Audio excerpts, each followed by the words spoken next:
Journal d'une rupture, semaine 34. Introduction à la théorie de l'attachement, l'empathie. Ce soir, donc, j'aimerais vous parler de quelque chose. C'est la théorie de l'attachement, en fait. C'est vraiment la chose, le tournant de ma rupture. Dès que j'ai commencé à lire sur ça, j'ai pu comprendre ce qui m'arrivait. Et, et voilà, et ça a été beaucoup plus facile après de me contrôler, de contrôler mes émotions pour gérer la rupture, en fait. Donc, depuis que je suis tout jeune, en fait, depuis que je suis jeune, j'ai toujours été en recherche, d'affection, d'avoir une relation solide avec quelqu'un. J'idéalisais vraiment ce genre de choses et j'ai toujours recherché ça, en fait. Inconsciemment, je cherchais toujours une personne avec qui me mettre et je comprenais pas pourquoi et je m'en rendais même pas compte, en fait. C'est pas normal, en fait. C'est quelque chose de pas normal d'avoir l'impression d'être vide à l'intérieur de soi et de perpétuellement chercher quelqu'un pour combler ce vide, pour compléter ce vide et pour devenir une personne entière. Donc soi-disant, c'est le concept de l'âme sœur en fait. C'est pas nouveau. Platon en a parlé dans l'Antiquité. On montre ça partout à la télé, dans tous les films. Voilà, il faut qu'on mette un couple ensemble et tout va bien se passer. Donc la société encourage vraiment à ce genre de comportement, à cette recherche de cette personne. Donc ça peut paraître assez simple, mais moi j'étais vraiment trop là-dedans, quoi. J'étais vraiment trop là-dedans et dès que j'ai rencontré donc mon ex, donc on est resté 4 ans ensemble et j'avais vraiment le sentiment que c'était la personne que j'aimais, ça allait être vraiment difficile de vivre sans elle, ce genre de truc, quoi. Parce que j toute ma vie, en fait, j'avais cherché quelqu'un pour construire une famille et j'avais rêvé de ça et là, je me dis: «Bah, ça y est, je l'ai trouvé». Même quand j'étais avec elle, je me disais: «Bah, c'est bon maintenant, j'ai cette personne, maintenant ça y est, on y va, quoi». On devait se marier, tout ça et tout. Enfin bref, donc et au moment de la rupture, vraiment, donc comme j'ai dit, tout s'est écroulé, quoi. Elle est partie comme ça et au début, je pensais même pas qu'elle pouvait me quitter parce que j'étais tellement amoureux d'elle. Pour moi, c'était tellement inconcevable, c'était pas possible que pour moi de vivre sans elle et donc naïvement, je pensais que c'était pareil pour elle et quand elle m'a quitté, je j'ai commencé à sentir quelque chose à l'intérieur de moi, mais vraiment, c'est difficile à exprimer, c'est une angoisse. Ouais, c'est le mot qui je savais pas ce que ça voulait dire, en fait, avant, mais je pense que c'est le mot qui correspond plus à ce sentiment, c'est vraiment l'angoisse. Le sentiment à l'intérieur de soi, c'est comme la mort, quoi. C'est quelque chose d'horrible, c'est une véritable torture, on parle bien sûr de souffrance, psychologique là, donc c'est pas quelque chose de physique, mais c'est un sentiment à l'intérieur de soi et qu'empêche de dormir, qui coupe la faim, qui rend vraiment obsédé et voilà, donc je pense que si vous en êtes là à regarder mes vidéos, je pense qu'il y a de grandes enfin j'en suis sûr, c'est que vous savez très bien c'est quoi ce sentiment. Vous y avez déjà été confronté parce que si vous étiez quelqu'un de, je dirais, bon, le prenez pas mal, mais normal, vous ne réagirez pas aussi mal à une rupture. Et le fait que vous ayez ce genre de réaction, c'est que vous faites partie d'un groupe de personnes qui sont plus fragiles par rapport aux relations et qui sont plus sensibles à ce genre, aux ruptures, ce genre de problème. Voilà. Et donc, le truc vraiment important, donc ça s'appelle la théorie de l'attachement, donc j'arrive, je viens dessus. Heu, la théorie de l'attachement, en fait, ça explique pourquoi on se sent aussi mal, pourquoi on se comporte comme ça, pourquoi on a l'impression qu'on va mourir. On dit que c'est une théorie, mais enfin pour moi ça correspond vraiment à la réalité, donc pour moi c'est pas du tout une théorie, mais ça s'appelle comme ça, hein. Si vous voulez rechercher des informations dessus, vous devez chercher théorie de l'attachement sur internet. Heu, j'ai regardé beaucoup de coachs en fait au moment de la rupture parce que je voulais avoir des réponses, j'avais tellement d'angoisse, d'anxiété et je suis quelqu'un, je vous l'ai dit, très pragmatique, logique et il fallait que je trouve la solution pour réparer Vraiment, c'est le mot que j'utilisais pour réparer ce qui était cassé et j'avais besoin de ça quoi, de réparer, de réparer, de réparer. C'était vraiment mon objectif et même encore aujourd'hui, j'ai cette impression qu'il faut que je répare. C'est cassé et il faut que je répare et donc la théorie de l'attachement, ça a été je pense que ça a été introduit dans les années 50 par les psychologues. Pour faire rapide, j'ai entendu parler d'une expérience, je lis beaucoup de choses sur, l'évolution humaine, le comportement, tout ça. On a fait une expérience sur des singes, donc des bébés singes qu'on a séparés à la naissance de leur mère et on leur a proposé le choix entre 2 items. Donc le premier c'était un robot métallique qui leur fournissait de la nourriture et donc jusque dans les années 50, 60, 70, on considérait que les enfants s'attachaient à leurs, parents parce qu'ils leur en anglais on dit provide, en français distribuer, les ravitailler en fait, excusez-moi, j'oublie le français. En fait, on les a ap oh mince, on leur proposait, on leur donnait de la nourriture, on leur donnait toutes les ressources en fait nécessaires à la survie et on estimait que c'était le processus logique, donc on considérait que c'était logique et c'était comme ça que les enfants s'attachaient avec leurs parents et que c'était dans ce rapport-là. Et du coup, avec l'expérience, on s'attendait à ce que les singes, les bébés singes, s'attachent à ce robot métallique froid qui leur donnait de la nourriture en fait. Et de l'autre côté, on leur a proposé une poupée qui ressemblait à leur mère en fait, en tissu, avec une odeur. Et, et l'expérience c'était ça, c'était de comparer en fait quelle était la réaction de ces singes, quel était leur besoin le plus primaire en fait, entre se nourrir ou le besoin d'avoir des interactions sociales avec, bah là c'est la mère, hein, ou un parent, quel qu'il soit, ou pas forcément un parent. En anglais ils disent caregiver, donc celui qui donne de l'attention. Ça peut être un ami, voilà. Donc en gros, on s'est rendu compte que ces petits singes, contrairement à ce que la plupart des gens pouvaient penser, en fait ils s'attachaient pas au robot, ils allaient vers la poupée et ils avaient besoin de se serrer dans leurs bras, de se tenir près de cette poupée. Donc on s'est rendu compte que ces singes, donc qui sont des mammifères, c'est les animaux, ce sont on partage des ancêtres communs. Donc ces singes ont des besoins sociaux en fait. Donc c'est à partir de ce moment-là qu'on s'est rendu compte que beaucoup d'animaux, donc la totalité des mammifères, certains poissons et certains reptiles, ont des besoins naturels de créer des liens et de s'attacher à des individus et donc d'un point de vue évolutionniste, strictement, c'est un comportement assez bizarre. Mais quand on se rend compte des moyens des moyens de reproduction des mammifères, on se rend compte que donc on passe pas de temps dans un œuf et que à la naissance, on sort du ventre de notre mère et pour nous les humains, on est l'espèce dont on est le plus longtemps vulnérable aux dangers extérieurs. Je pense que ça peut prendre jusqu'à peut-être 10 ans. Aujourd'hui, peut-être jusqu'à 10 ans pour qu'un enfant déjà apprenne à marcher, apprenne à se nourrir lui-même, qu'il ait les dents qui poussent, tout ça. Donc en fait, la sélection naturelle a mis en place, au cours de l'évolution, a encouragé ce comportement d'interaction entre les êtres humains et on a besoin de s'attacher. C'est un besoin primaire, c'est même un besoin avant le besoin de se nourrir ou de boire, c'est de s'attacher socialement à à quelqu'un. Donc les caregivers dans la théorie de l'attachement et donc vous voyez où je veux en venir.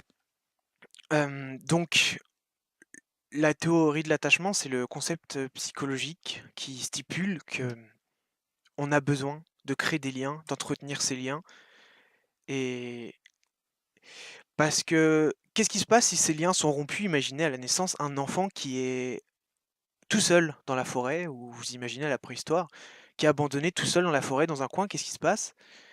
Et ben, il va mourir en fait. il a pas la conscience. Il peut pas réfléchir par lui-même, il peut pas comprendre ce qui lui arrive, mais inconsciemment, il y a des mécanismes automatiques dans son cerveau qui lui disent que là, il y a un grand danger, il va mourir. Donc l'enfant, techniquement, il sent qu'il va mourir, alors il se met à pleurer, il se met à attirer l'attention parce que il veut maximiser les chances d'attirer l'attention du caregiver pour qu'il revienne sur lui. Et, et vous avez sûrement déjà vu ça, ou ça vous est peut-être arrivé quand vous étiez petit, c'est de vous faire perdre dans un supermarché, et c'est exactement le même sentiment en fait. L'enfant est inconsolable, il y a plein de gens autour, mais il se met à pleurer, et c'est impossible de lui faire, de l'arrêter. Il pleure sans cesse parce que il est programmé pour ça. On est programmé pour ça, pour créer un lien, pour s'attacher à quelqu'un, et dès que le lien est rompu, euh, et ben on sent qu'on va mourir en fait. Et le sentiment, donc là on parle vraiment de biologie primitive, mais le sentiment qu'on a de s'attacher à quelqu'un, donc ce qu'on appelle nous l'amour en fait, c'est une mutation de, de ces sentiments, de ces mécanismes primitifs de s'attacher à quelqu'un pour grandir. Techniquement, on n'a pas besoin de quelqu'un pour gérer nos vies, mais on est programmé pour s'attacher. Donc, on trouve quelqu'un, on tombe amoureux, on pense à cette personne tout le temps, et cette personne nous rassure. Et donc, du coup, on crée le même lien qu'on peut avoir avec nos parents, et on essaie de maintenir ce lien avec cette personne. Et au moment où cette personne s'en va, nous quitte, il y a tous ces mécanismes qui prennent le contrôle de nos émotions et qui sonnent l'alarme et qui nous disent bah tu te fais abandonner là, tu vas mourir. Et c'est pour ça qu'on devient totalement incontrôlable, et on a cette angoisse, cette anxiété à l'intérieur de nous. Il faut qu'on puisse réparer, c'est le sentiment qu'on a, il faut qu'on puisse faire quelque chose, il faut. On peut pas rester dans cette situation. On est comme ce petit enfant abandonné dans les bois, et on est là, on souffre, on a mal, et on essaie de recontacter la personne qui part, qui quitte, et on sent qu'on va mourir si. Donc, en général, on fait des bêtises à ce moment-là. Parce qu'on se sent tellement mal que on essaie de faire n'importe quoi pour faire s'arrêter cette souffrance. Et malheureusement, plus on essaye de convaincre ou de ramener la personne qui nous a quittés, et plus on l'éloigne de nous. C'est la chose essentielle qu'il faut comprendre en fait. C'est Il faut d'abord comprendre les mécanismes qui conduisent à ce genre de comportement, mais il faut surtout savoir les apprivoiser et penser à moyen, long terme, et maximiser ses chances en fait pour le futur. Donc si ça vous intéresse, je vous conseille vraiment de regarder là-dessus. Si vous parlez en anglais, il y a un psychologue qui fait des vidéos sur YouTube qui s'appelle Coach Craig Kenneth. Donc il fait des vidéos entières où il explique ce genre de choses, et dans toutes les vidéos de soi-disant coach que j'ai regardé sur comment gérer la rupture, comment récupérer son ex, comme on dit en français, c'est vraiment le truc qui m'a le plus impacté et qui me semble être le plus productif et le plus profond. On peut pas vous garantir de récupérer votre ex, mais grâce à ça, on peut comprendre ce qui se passe à l'intérieur de nous et réussir à contrôler ses sentiments. Donc, une fois qu'on a compris ça, je parlerai plus tard, j'essaierai de parler plus tard, de faire une vidéo plus complète sur la théorie de l'attachement. Mais une fois qu'on a compris ça, il faut qu'on maîtrise en fait l'empathie. L'empathie, c'est quoi? L'empathie, c'est la capacité de se mettre à la place de l'autre en fait. C'est pas forcément être sympathique, c'est pas forcément avoir de la compassion, c'est vraiment la capacité à se dire, à comprendre pourquoi l'autre en est arrivé là, et accepter de l'accompagner dans ses choix. C'est vraiment la chose la plus importante à faire quand on est dans cette situation, parce que si vous écoutez votre inconscient, vous allez vous êtes simplement dans un état de panique primaire et vous allez juste essayer de garder cette personne près de vous, sans vous soucier de ce que cette personne veut. Si elle vous a dit qu'elle voulait partir, qu'elle voulait de l'espace, la meilleure chose à faire tout simplement, c'est d'accepter cette décision. Vous serez on cherche la maturité, on cherche la sécurité. Vous allez passer pour quelqu'un de mature si vous acceptez et de fort, si vous acceptez cette décision. À la différence, si vous sub vous laissez prendre, submerger par cette panique, vous allez passer pour quelqu'un comme un enfant ou quelqu'un de capricieux. Vous allez essayer d'imposer vos besoins, en fait. Vos véritables besoins, c'est légitime. Vous êtes en pleine crise, en fait, en pleine crise d'anxiété, une crise d'angoisse et plus vous allez agir et plus vous allez forcer et plus vous allez repousser cette personne. Donc il faut que vous concentriez sur cette maîtrise de l'empathie.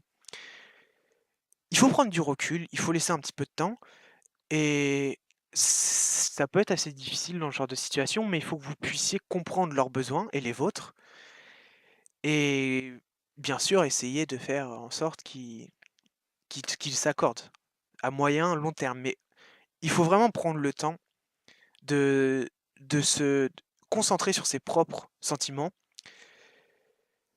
parce que sinon, on va les faire se sentir, pas en sécurité, en fait. Ils se sentent attaqués, c'est vraiment ça, ils se sentent agressés, attaqués, c'est vraiment la pire des choses. Vous allez vraiment exacerber le sentiment de rejet pour vous. Donc il faut que vous puissiez vous mettre à la place de la personne qui vous quitte. Vous la connaissez sûrement très bien, vous avez passé du temps avec elle et il faut que vous acceptez et que vous compreniez pourquoi elle a pris cette décision et que vous fassiez un travail sur vous-même. La compassion, c'est moi, par exemple. Je fais ces vidéos parce que je compatis avec, cette angoisse, cette anxiété que vous avez et j'espère vous libérer de cette souffrance. Comme j'aurais aimé que quelqu'un à l'époque et il y a certaines personnes qui ont atténué cette souffrance. Mais c'est ça, je suis là pour essayer de d'atténuer la douleur. Donc j'ai de la compassion pour vous, mais vous devez avoir de l'empathie pour la personne que vous aimez. Il faut que vous sachiez vous mettre à sa place. Écoutez, qu'est-ce que vous avez envie d'entendre là, par exemple? Vous venez de vous faire quitter, qu'est-ce que vous avez envie d'entendre? Est-ce que je suis sûr qu'il y a des amis, votre famille, oui, en fait, eux, ils ont de la sympathie, ils éprouvent de la sympathie à votre égard, ils vous disent: «Ah, il était pas bien pour toi, t'inquiète pas, ça va aller, je suis sûr que tu vas trouver mieux», ce genre de choses et c'est pas le genre de choses qu'on a envie d'entendre dans ce genre de situation. En fait, ce qu'on aimerait entendre, c'est plutôt: «Je sais que tu l'aimes beaucoup, je sais que t'as mal et qu'est-ce que je peux faire pour toi?» Et c'est ça que je veux faire pour vous maintenant. C'est ça que je veux faire. Ce soir, donc, j'aimerais vous parler de quelque chose. C'est la théorie de l'attachement, en fait. C'est vraiment la chose, le tournant de ma rupture. Dès que j'ai commencé à lire sur ça, j'ai pu comprendre ce qui m'arrivait. Et, et voilà, et ça a été beaucoup plus facile après de me contrôler, de contrôler mes émotions pour gérer la rupture, en fait. Donc, depuis que je suis tout jeune, en fait, depuis que je suis jeune, j'ai toujours été en recherche, d'affection, d'avoir une relation solide avec quelqu'un. J'idéalisais vraiment ce genre de choses et j'ai toujours recherché ça, en fait. Inconsciemment, je cherchais toujours une personne avec qui me mettre et je comprenais pas pourquoi et je m'en rendais même pas compte, en fait. C'est pas normal, en fait. C'est quelque chose de pas normal d'avoir l'impression d'être vide à l'intérieur de soi et de perpétuellement chercher quelqu'un pour combler ce vide, pour compléter ce vide et pour devenir une personne entière. Donc soi-disant, c'est le concept de l'âme sœur en fait. C'est pas nouveau. Platon en a parlé dans l'Antiquité. On montre ça partout à la télé, dans tous les films. Voilà, il faut qu'on mette un couple ensemble et tout va bien se passer. Donc la société encourage vraiment à ce genre de comportement, à cette recherche de cette personne. Donc ça peut paraître assez simple, mais moi j'étais vraiment trop là-dedans, quoi. J'étais vraiment trop là-dedans et dès que j'ai rencontré donc, mon ex, donc on est resté 4 ans ensemble et j'avais vraiment le sentiment que c'était la personne que j'aimais, que je ça allait être vraiment difficile de vivre sans elle. Ce genre de truc, quoi. Parce que j toute ma vie, en fait, j'avais cherché quelqu'un pour construire une famille et j'avais rêvé de ça et là, je me dis: «Bah, ça y est, je l'ai trouvé». Même quand j'étais avec elle, je me disais: «Bah, c'est bon maintenant, j'ai cette personne, maintenant ça y est, on y va, quoi». On devait se marier, tout ça et tout. Enfin bref, donc et au moment de la rupture, vraiment, donc comme j'ai dit, tout s'est écroulé, quoi. Elle est partie comme ça et au début, je pensais même pas qu'elle pouvait me quitter parce que j'étais tellement amoureux d'elle. Pour moi, c'était tellement inconcevable, c'était pas possible que pour moi de vivre sans elle et donc naïvement, je pensais que c'était pareil pour elle et quand elle m'a quitté, je j'ai commencé à sentir quelque chose à l'intérieur de moi, mais vraiment, c'est difficile à exprimer, c'est une angoisse. Ouais, c'est le mot qui je savais pas ce que ça voulait dire, en fait, avant, mais je pense que c'est le mot qui correspond plus à ce sentiment, c'est vraiment l'angoisse.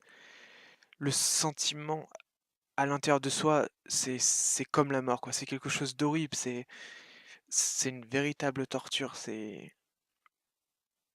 on parle bien sûr de souffrance, psychologique là, donc c'est pas quelque chose de physique, mais c'est un sentiment à l'intérieur de soi et qu'empêche de dormir, qui coupe la faim, qui rend vraiment obsédé et voilà, donc je pense que si vous en êtes là à regarder mes vidéos, je pense qu'il y a de grandes enfin j'en suis sûr, c'est que vous savez très bien c'est quoi ce sentiment. Vous y avez déjà été confronté parce que si vous étiez quelqu'un de, je dirais, bon, le prenez pas mal, mais normal, vous ne réagirez pas aussi mal à une rupture. Et le fait que vous ayez ce genre de réaction, c'est que vous faites partie d'un groupe de personnes qui sont plus fragiles par rapport aux relations et qui sont plus sensibles à ce genre, aux ruptures, ce genre de problème. Voilà. Et donc, le truc vraiment important, donc ça s'appelle la théorie de l'attachement, donc j'arrive, je viens dessus. Heu, la théorie de l'attachement, en fait, ça explique pourquoi on se sent aussi mal, pourquoi on se comporte comme ça, pourquoi on a l'impression qu'on va mourir. On dit que c'est une théorie, mais enfin pour moi ça correspond vraiment à la réalité, donc pour moi c'est pas du tout une théorie, mais ça s'appelle comme ça, hein. Si vous voulez rechercher des informations dessus, vous devez chercher théorie de l'attachement sur internet. Heu J'ai regardé beaucoup de coachs en fait, au moment de la rupture parce que je voulais avoir des réponses. J'avais tellement d'angoisse, d'anxiété et je suis quelqu'un, je vous l'ai dit, très pragmatique, logique et il fallait que je trouve la solution pour réparer. Vraiment, c'est le mot que j'utilisais pour réparer ce qui était cassé. Et j'avais besoin de ça, quoi, de réparer, de réparer, de réparer. C'était vraiment mon objectif. Et même encore aujourd'hui, j'ai cette impression qu'il faut que je répare. C'est cassé, et il faut que je répare. Et donc, la théorie de l'attachement, ça a été je pense que ça a été introduit dans les années 50 par les psychologues. Pour faire rapide, j'ai entendu parler d'une expérience, je lis beaucoup de choses sur, l'évolution humaine, le comportement, tout ça. On a fait une expérience sur des singes, donc des bébés singes qu'on a séparés à la naissance de leur mère et on leur a proposé le choix entre, 2 items. Donc le premier c'était un robot métallique qui leur fournissait de la nourriture. Et donc, jusque dans les années 50, 60, 70, on considérait que les enfants s'attachaient à leurs, parents parce qu'ils leur en anglais on dit «provide», en français distribuer, les ravitailler en fait, excusez-moi, j'oublie le français. En fait, on les a ap oh mince, on leur proposait, on leur donnait de la nourriture, on leur donnait toutes les ressources en fait nécessaires à la survie et on estimait que c'était que c'était le processus logique, donc on considérait que c'était logique et c'était comme ça que les enfants s'attachaient avec leurs parents et que c'était dans ce rapport-là. Et du coup, avec l'expérience, on s'attendait à ce que les singes, les bébés singes, s'attachent à ce robot métallique froid qui, qui leur, euh, qui leur donnait de la nourriture en fait. Et de l'autre côté, on leur a proposé une poupée qui ressemblait à leur mère en fait, en tissu, avec une odeur. Et, et l'expérience c'était ça, c'était de comparer en fait quelle était la réaction de ces singes, quel était leur besoin le plus primaire en fait, entre se nourrir ou le besoin d'avoir des interactions sociales avec, bah là c'est la mère, hein, ou un parent, quel qu'il soit, ou pas forcément un parent. En anglais ils disent caregiver, donc celui qui donne de l'attention. Ça peut être un ami, voilà. Donc en gros, on s'est rendu compte que ces petits singes, contrairement à ce que la plupart des gens pouvaient penser, en fait ils s'attachaient pas au robot, ils allaient vers la poupée et ils avaient besoin de se serrer dans leurs bras, de se tenir près de cette poupée. Donc on s'est rendu compte que ces singes, donc qui sont des mammifères, c'est les animaux, on partage des ancêtres communs. Donc ces singes ont des besoins sociaux en fait. Donc c'est à partir de ce moment-là qu'on s'est rendu compte que beaucoup d'animaux, donc la totalité des mammifères, certains poissons et certains reptiles, ont des besoins naturels de créer des liens et de s'attacher à des individus. Donc d'un point de vue évolutionniste, strictement, c'est un comportement assez bizarre. Mais quand on se rend compte des moyens de reproduction des mammifères, on se rend compte que donc on passe pas de temps dans un œuf et que à la naissance, on sort du ventre de notre mère. Et pour nous les humains, on est l'espèce dont on est le plus longtemps vulnérable aux dangers extérieurs. Je pense que ça peut prendre jusqu'à peut-être 10 ans. Aujourd'hui, peut-être jusqu'à 10 ans pour qu'un enfant déjà apprenne à marcher, apprenne à se nourrir lui-même, qu'il ait les dents qui poussent, tout ça. Donc en fait, la sélection naturelle a mis en place, au cours de l'évolution, a encouragé ce comportement d'interaction entre les êtres humains et on a besoin de s'attacher. C'est un besoin primaire, c'est même un besoin avant le besoin de se nourrir ou de boire, c'est de s'attacher socialement à, à quelqu'un. Donc les caregivers dans la théorie de l'attachement. Et donc vous voyez où je veux en venir. Donc la théorie de l'attachement, c'est le concept psychologique qui stipule que on a besoin de créer des liens, d'entretenir ces liens. Et parce que qu'est-ce qui se passe si ces liens sont rompus? Imaginez à la naissance un enfant qui est tout seul dans la forêt, ou vous imaginez à la préhistoire, qui est abandonné tout seul dans la forêt, dans un coin, qu'est-ce qui se passe? Et ben, il va mourir en fait. Il a pas la conscience. Il peut pas réfléchir par lui-même, il peut pas comprendre ce qui lui arrive, mais inconsciemment, il y a des mécanismes automatiques dans son cerveau qui lui disent que là, il y a un grand danger, il va mourir. Donc l'enfant, techniquement, il sent qu'il va mourir, alors il se met à pleurer, il se met à attirer l'attention parce que il veut, il veut maximiser les chances d'attirer l'attention du caregiver pour qu'il revienne sur lui. Et, et vous avez sûrement déjà vu ça, ou ça vous est peut-être arrivé quand vous étiez petit, c'est de vous faire perdre dans un supermarché, et c'est exactement le même sentiment en fait. L'enfant est inconsolable, il y a plein de gens autour, mais il se met à pleurer et c'est impossible de lui faire, de l'arrêter. Il pleure sans cesse parce que il est programmé pour ça. On est programmé pour ça, pour créer un lien, pour s'attacher à quelqu'un. Et dès que le lien est rompu, et ben on sent qu'on va mourir en fait. Et le sentiment, donc là on parle vraiment de biologie primitive, mais le sentiment qu'on a de s'attacher à quelqu'un, donc ce qu'on appelle nous l'amour en fait, c'est une mutation de de ces sentiments, de ces mécanismes primitifs, de s'attacher à quelqu'un pour grandir. Techniquement, on n'a pas besoin de quelqu'un pour gérer nos vies, mais on est programmé pour s'attacher. Donc on trouve quelqu'un, on tombe amoureux, on pense à cette personne tout le temps et cette personne nous rassure. Et donc du coup, on crée le même lien qu'on peut avoir avec nos parents et on essaie de maintenir ce lien avec cette personne.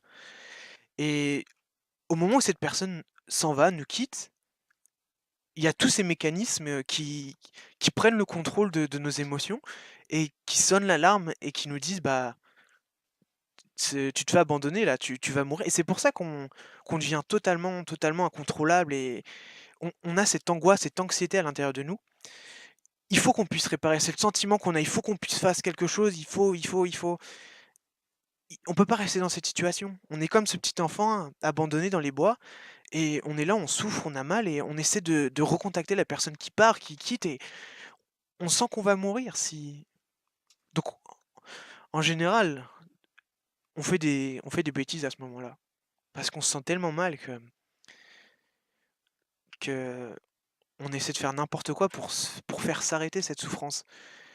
Et malheureusement, plus on essaye de convaincre ou de ramener la personne qui nous a quittés et plus on l'éloigne de nous.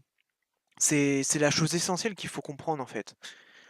C'est il faut d'abord comprendre les mécanismes qui conduisent à ce genre de comportement, mais il faut surtout savoir les apprivoiser et penser à moyen, long terme et maximiser ses chances, en fait, pour le futur.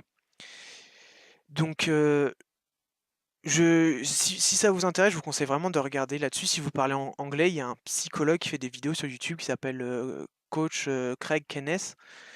Donc il fait des vidéos entières où il explique ce genre de choses et dans toutes les vidéos de soi-disant coach que j'ai regardé sur comment gérer la rupture, comment récupérer son ex comme on dit en français. C'est vraiment le truc qui m'a le plus impacté et qui me semble être le plus productif et le plus profond. On peut pas vous garantir de récupérer votre ex, mais grâce à ça, on peut comprendre ce qui se passe à l'intérieur de nous et réussir à contrôler ses sentiments. Donc, une fois qu'on a compris ça, je parlerai plus tard, j'essaierai de parler plus tard, de faire une vidéo plus complète sur la théorie de l'attachement. Mais une fois qu'on a compris ça, il faut qu'on maîtrise en fait l'empathie. L'empathie, c'est quoi? L'empathie, c'est la capacité de se mettre à la place de l'autre en fait. C'est pas forcément être sympathique, c'est pas forcément avoir de la compassion, c'est vraiment la capacité à se dire, à comprendre pourquoi l'autre en est arrivé là et accepter de l'accompagner dans ses choix. C'est vraiment la chose la plus importante à faire quand on est dans cette situation, parce que si vous écoutez votre inconscient, vous allez vous êtes simplement dans un état de panique primaire et vous allez juste essayer de garder cette personne près de vous, sans vous soucier de ce que cette personne veut. Si elle vous a dit qu'elle voulait partir, qu'elle voulait de l'espace, la meilleure chose à faire tout simplement, c'est d'accepter cette décision. Vous serez on cherche la maturité, on cherche la sécurité. Vous allez passer pour quelqu'un de mature si vous acceptez et de fort, si vous acceptez cette décision. À la différence, si vous sub vous laissez prendre, submerger par cette panique, vous allez passer pour quelqu'un comme un enfant ou quelqu'un de capricieux. Vous allez essayer d'imposer vos besoins, en fait. Vos véritables besoins, c'est légitime. Vous êtes en pleine crise, en fait, en pleine crise d'anxiété, une crise d'angoisse et plus vous allez agir et plus vous allez forcer et plus vous allez repousser cette personne. Donc il faut que vous concentriez sur cette maîtrise de l'empathie. Il faut prendre du recul, il faut laisser un petit peu de temps et ça peut être assez difficile dans ce genre de situation, mais il faut que vous puissiez comprendre leurs besoins et les vôtres et bien sûr essayer de faire en sorte qu'ils s'accordent à moyen, long terme. Mais il faut vraiment prendre le temps de se concentrer sur ses propres sentiments parce que sinon, on va les faire se sentir, pas en sécurité, en fait. Ils se sentent attaqués, c'est vraiment ça, ils se sentent agressés, attaqués, c'est vraiment la pire des choses. Vous allez vraiment exacerber le sentiment de rejet pour vous. Donc il faut que vous puissiez vous mettre à la place de la personne qui vous quitte. Vous la connaissez sûrement très bien, vous avez passé du temps avec elle et il faut que vous acceptez et que vous compreniez pourquoi elle a pris cette décision et que vous fassiez un travail sur vous-même. La compassion, c'est moi, par exemple. Je fais ces vidéos parce que je compatis avec, cette angoisse, cette anxiété que vous avez et j'espère vous libérer de cette souffrance. Comme j'aurais aimé que quelqu'un à l'époque, et il y a certaines personnes qui ont atténué cette souffrance. Mais c'est ça, je suis là pour essayer de d'atténuer la douleur. Donc j'ai de la compassion pour vous, mais vous devez avoir de l'empathie pour la personne que vous aimez. Il faut que vous sachiez vous mettre à sa place. Écoutez, qu'est-ce que vous avez envie d'entendre là, par exemple? Vous venez de vous faire quitter, qu'est-ce que vous avez envie d'entendre? Est-ce que je suis sûr qu'il y a des amis, votre famille, oui, en fait, eux, ils ont de la sympathie, ils éprouvent de la sympathie à votre égard, ils vous disent: «Ah, il était pas bien pour toi, t'inquiète pas, ça va aller, je suis sûr que tu vas trouver mieux», ce genre de choses et c'est pas le genre de choses qu'on a envie d'entendre dans ce genre de situation. En fait, ce qu'on aimerait entendre, c'est plutôt: «Je sais que tu l'aimes beaucoup, je sais que t'as mal et qu'est-ce que je peux faire pour toi?» Et c'est ça que je veux faire pour vous maintenant. C'est ça que je veux faire. Donc si ça va pas, je vous encourage vraiment à vous renseigner au sujet de la théorie de l'attachement et des différents types d'attachement. Donc type d'attachement sécure, donc c'est à peu près 60 de la population, et les types d'attachement insécures, donc principalement anxieux et type d'attachement évitant, insécure évitant. Si vous parlez anglais, je vous conseille de regarder, de faire un petit tour sur la chaîne de Craig Kenneth. Je pense que ça peut vraiment vous aider. Moi, avec le recul, dans tous les trucs que j'ai lus, dans tous les trucs que j'ai vus, c'est vraiment la personne qui m'a le plus réconforté. Et si vous êtes dans la même situation, je vous encourage à aller voir ça. Ça peut vous aider vraiment dans toutes vos relations, que ce soit familiales, professionnelles. Ce genre de connaissance va vraiment vous aider à vraiment maîtriser votre vie. Il y a quelque chose que j'ai lu aussi, que j'aime bien, c'est lorsqu'on est fâché ou on a un petit problème, inconsciemment on se rappelle, on, on se remémore l'image des personnes qu'on aime et auxquelles on tient. Et c'est vrai que je vous ai dit, j'ai toujours une photo, 3 photos de mon ex dans mon portefeuille. Et je les regarde de temps en temps et ça me réconforte, ça me calme. J'aime bien. Voilà, je sais pas si ça peut vous aider, mais donc prochaine vidéo, je sais pas encore ça va être sur quoi. J'ai pas encore fait le plan, mais je vais essayer de faire quelque chose de plus sérieux sur la théorie de l'attachement. Je vais vraiment me renseigner. Je vais essayer de faire une vidéo pour expliquer vraiment en long, en large et en travers ce que c'est. Et, et voilà. Donc bon courage. À la semaine prochaine.